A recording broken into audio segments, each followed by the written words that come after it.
코미디언 유재석은 무한도전에서 다음과 같이 말했다. 가장 느린 것이 가장 빨라요. 호아킴 대 포사단의 마시멜로 이야기에는 만족지연 이론이 나온다. 46세 어린이들에게 마시멜로 1개를 주고 15분 동안 먹지 않으면 2개를 주겠다는 실험의 일부다. 이 실험에서 2개의 마시멜로를 받아간 이들은 마시멜로를 먹어버린 이들에 비해 이후 SAT 성적, 학업 성취도가 우수했다. 성인이 돼서는 더 높은 소득을 가졌다. 즉각적인 보상에 길들여진 사람은 장기적 성취가 더 낮을 수 있다는 의미다. 대체로 학생들은 공부보다 게임에 관심을 보인다. 게임은 공부에 비해 즉각적인 보상을 한다. 반면 공부나 훈련의 경우 보상이 즉각적이지 않고 지연되는 경우가 많다. 머리 좋은 사람들은 쉽고 빠르게 편한 방법을 찾지만 그것은 장기적 비효율이다. 비효율적인 방식으로 성공을 쟁취한 이들은 진짜인 경우가 많다. 체력을 기르는 방법은 약과 주사를 통해서가 아니라 운동화를 신고 운동장을 뛰는 것이 가장 효과적이다. 그것은 주사나 약보다 비효율처럼 보이지만 가장 효과적이다. 개인적으로 경제적 자유, 파이어족을 지향하는 이들에 동의하지 않는다. 최대한 빨리 성공하여 은퇴하는 것이 삶이 목적인 방식 말이다. 인생의 목적이 은퇴라면 꽤 슬픈 일이다. 단순히 돈을 위해 움직이면 결과적으로 본질을 놓친다. 사람들은 아둔하지 않다. 최대한 자신에게 이득이 되는 방향으로 움직인다. 자신의 주머니를 노리는 이에게는 주머니를 더욱 당차게 잠근다. 햇님과 바람이 나그네의 외투를 벗기는 동화가 떠오른다. 세차게 바람으로 외투를 벗기려 들면 들수록 나그네는 외투를 고쳐 잠근다. 가장 비효율적이고 느린 방식은 때로는 가장 빠르게 목적에 성취하는 방법이기도 하다. 기본적으로 사람들은 손해를 보려고 하지 않는다. 사람들의 주머니는 자신이 이득이 될 때 열린다. 고로 이득을 주는 방식을 고집하는 것이 맞다.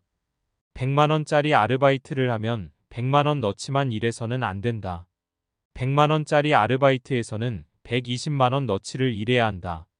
가격은 언제나 가치에 비해 느리게 형성된다. 가치 먼저 오르고 가격은 가치를 따라간다. 이는 워렌 버핏이 말하는 가치 투자 방식을 닮았다. 워렌 버핏은 적정 가치에 미치지 못하는 저평가 주식을 매수하고 그것이 제가격을 찾아갈 때까지 기다린다. 자본주의에서 이 둘의 시차는 있지만 가격은 반드시 가치를 찾아 맞춘다. 현대 정주영 회장은 자수성가의 대표 명사다. 그는 농사꾼 장남에서 대한민국 최고 부자로 우뚝 섰다. 처음부터 창업을 하고 사장의 위치에 앉았을 것 같지만 그는 젊은 시절 취업을 먼저 했다. 그가 취업한 곳은 쌀가게다. 그곳에서 가게 사장과 인연이 된다. 가게 사장은 언제나 성실한 그를 보게 된다. 배달 직원이던 그는 점차 자신이 해야 할 몫보다 더 일을 한다. 격리를 맡고 청소, 회계, 창고 정리도 도맡아 했다. 그는 시키지 않은 일을 스스로 했다. 받은 만큼만 일하는 것이 아니라 받은 것과 상관없이 일했다. 어지러운 장부를 정리하고 물품을 품목별로 정리했다. 재고, 현금, 외상 기록을 깔끔하게 정리했다. 새벽 3시 30분에 가게로 나가서 마당을 쓸고 물을 뿌렸다. 가게 사장보다 더 지극정성으로 일을 돌본 끝에 쌀가게 주인은 이 가게를 아들이 아니라 정주영에게 인계한다. 이런 신뢰는 보이지 않듯 쌓이다가 언제든 보상된다. 받은 만큼만 일한다는 생각은 얼핏 똑똑해 보이지만 그렇지 않다. 사회는 언제나 이로운 일을 하는 이들에게 기회를 연다. 고로 대가는 언제나 형평성을 따지기보다 적게 받는 것이 우선이다. 사람들은 자신들이 이득이 되는 상황이면 지갑을 열고 달려든다. 고로 상대가 이득을 보고 있다고 믿게 해야 한다. 미련한 방법은 때론 가장 현명한 방법이다. 자신을 똑똑하다고 믿을수록 실패할 확률이 높다. 자신의 부족한 부분을 반드시 찾아 인정해야 한다. 자신을 천재라고 믿는 이들은 대체로 만복을 기피한다. 자신이 만들어낸 자신의 이미지를 지키려 든다. 학창시절 수학 문제를 풀 때 가장 효과적인 방법은 같은 책을 여러 번 풀어보는 것이다. 틀린 문제를 다시 풀어보고 얼마 지나고 다시 풀어보는 것이다. 그것은 얼핏 비효율이다. 몇 번 정도 썼을 때 효과가 나와야 한다고 생각한다면 틀렸다. 때로 가장 똑똑한 방법은 가장 무식한 방법이다. 간혹 단순 암기보다 이해가 중요하다는 이야기를 듣는다. 그러나 때로는 이해보다 단순 암기가 더 중요한 순간도 있다. 헬스장이나 도서관에는 가장 비효율적인 사람들이 모여 있다. 이들은 내려놓을 무거운 짐을 겨우 올렸다 내려놓는다. 어차피 잊어버릴 무언가를 끊임없이 반복해서 읽고 쓴다. 앞으로 가지 않는 자전거를 타고 당장 몰라도 굶어 죽지 않을 정보를 머릿속에 넣기 위해 발악한다. 이런 비효율은 결국 최대 효율을 낳는다.